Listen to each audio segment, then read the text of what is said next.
Guys, Mark here. Hey, I just wanted to show you a little video on some speaker stuff. I've been rebuilding speakers and amps and resurfacing them, and so you can see I got a whole stack of stuff that's ready to go out and rebuild. I've got some pretty good monsters here. TC sounds, everything. But here, I wanted to show y'all something. So this is a Q Power speaker right here. Now, Q Power is not known to be the best speaker, but they're not bad, and they do put in some effort into their speaker, and they are kind of bulky, and they do, like to put big cast baskets and good terminals, and they like to put nice magnets on. So they do some work, and they do put in a little bit. But this is where you can say that their workmanship is questionable or sloppy. If you can see here, the problem with this sub is right here. Okay, you see that? Now, this sub, you hear that? Okay, so this sub is it's out of round. Now look, I want you just to look at, you can see it all the way bolted in. And the speaker was played its whole life with another speaker, the same one, its brother, and its brother worked fine, and this speaker almost worked as like a passive sub, but never actually worked. It always sounded bad, or they unhooked it, and so they were really interested in why this speaker always sounded bad. Okay, and that's the reason. Now, this can happen a couple different ways. It can happen in the building process of just being sloppy, or it can happen in shipping and actually get hit and bent over. I'm not seeing any major hits on this sub anywhere. So I'm gonna call workmanship on this one. But so that's the difference in a high quality CT sounds, or TC sounds, or Sundown, or even simple as Alpine.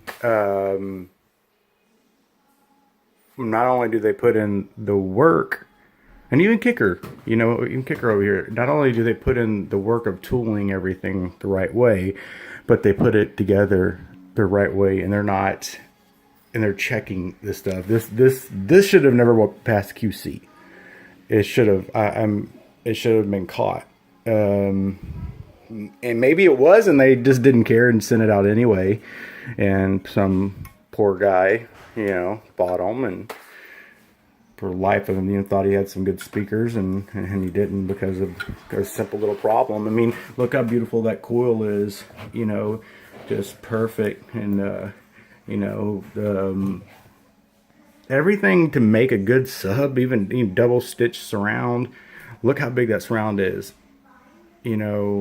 Everything is put in place there. This thing has been scraped up and pushed around, and we're using it for a way in here. We didn't really care, but it just got time for, hey, we're bored. Let's see what's wrong with this old sub. What happened with this old guy, and why did it have such a poor and bad life? And the reason it had such a poor and bad life was simply workmanship. And you can see right there. Let's see how big that gap is. Let me see if I can, see that gap. Or here. You see that gap? Okay. Now look at that gap over here. I can barely even put my X-Acto knife in that gap right there. And I can almost turn it sideways over here. Now, Are you going to see that from JL Audio? Nope. Are you going to see that from Sundown? Nope. So that's why you pay the big bucks. Not that these Q's Power don't have everything to hang and sound good and everything, but they didn't put in the time. You know, you want to know another speaker that has the exact same problem? Listen right here. This coil is not burned on this sub. This sub is not aligned. You know, and you know, so there, you know, that wouldn't happen. I mean, even, you know, people make fun and say stuff about audio bond and you either love them or you either hate them, but you know, man, were they could they pay attention to detail? Their workmanship was, you know, second to none. And so is JL's, and you know, and so is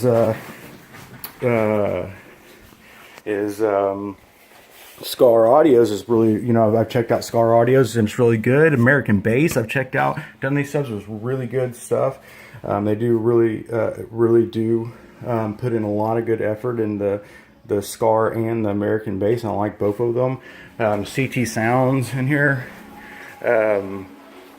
You know, man, I tell you what, these CT Sounds, I put these up against DDs. I had some brand new DDs, 6.5s, and I put them up against, and a lot of people had said stuff about DDs having glue and everything everywhere. And I'm going to tell you something. I don't know who the heck is building the DDs.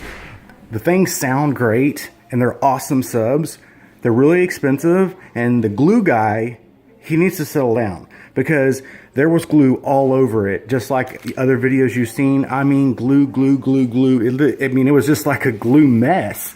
And, you know, the CTs are just beautiful subs. I mean, so beautiful. And, I mean, they're real good. And I like DD. I do like DD. I gave DD the subs back, and they were 6.5s. And I gave them back because there was just too much excess glue on them.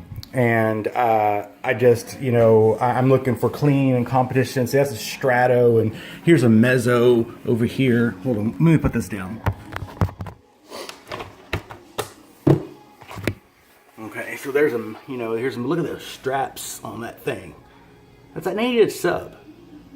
Okay, so CT Sounds doing some pretty big things, doing really good. I'm no longer going to be selling any SoundCube products. They still have not gave me the subs that didn't last but for a week. I sent them back. I knew what the problem was. They talked to me and diagnosed it to me like I didn't know what I was talking about, like I was dummy, you know. And I build amps, I build subs, and I told them how they were wrong, and I gave them the readings, and I told them, you know, what actually happened. We both agreed that the voice coil failed.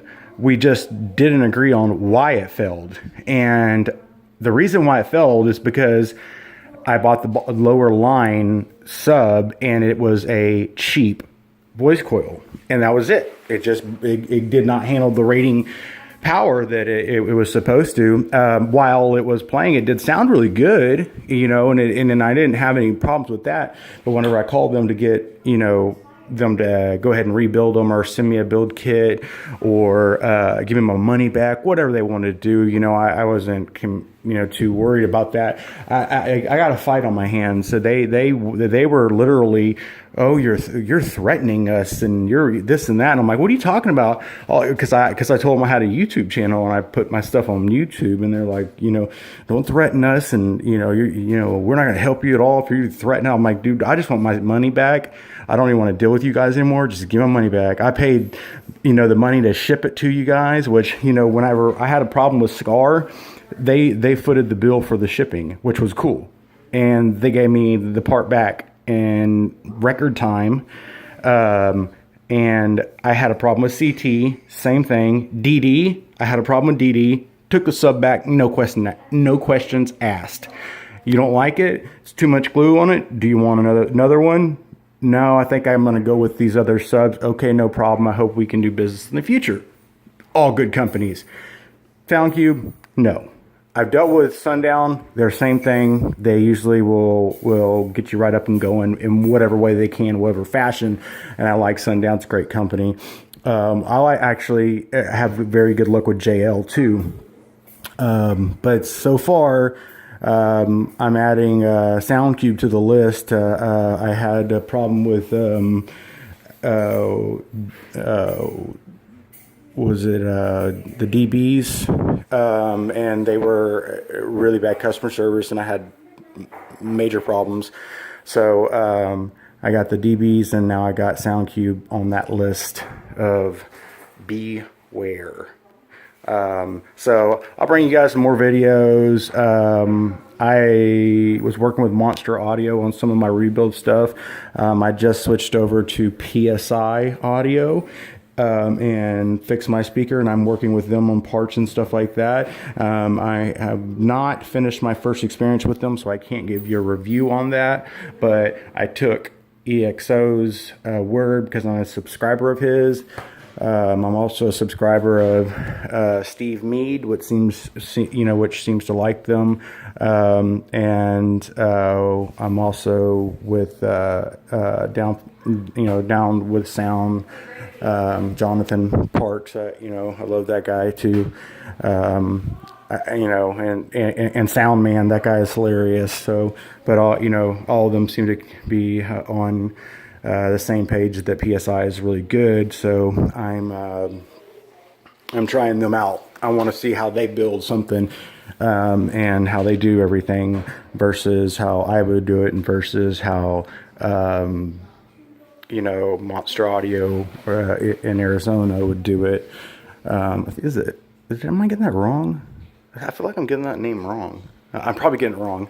But anyways, so there's just a little, I got more stuff upstairs that I've been building on. I'm building some bandpass stuff. I want to build a miniature system, which was where I was going to do the DDs, the 6.5s.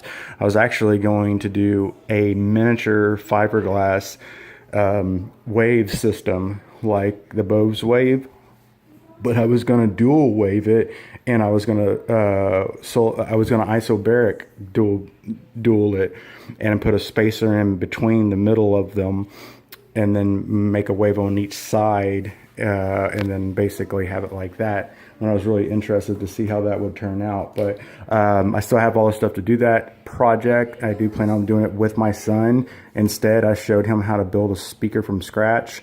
And I showed him how to build a speaker with a shirt. And we did those couple things, and then I started testing out some other stuff. So, but I need to make, I can't make this video too long. I'll get you some more videos on some of the other stuff I'm working on, and I hope you guys enjoy. Hit the like button, and I'll bring you some more.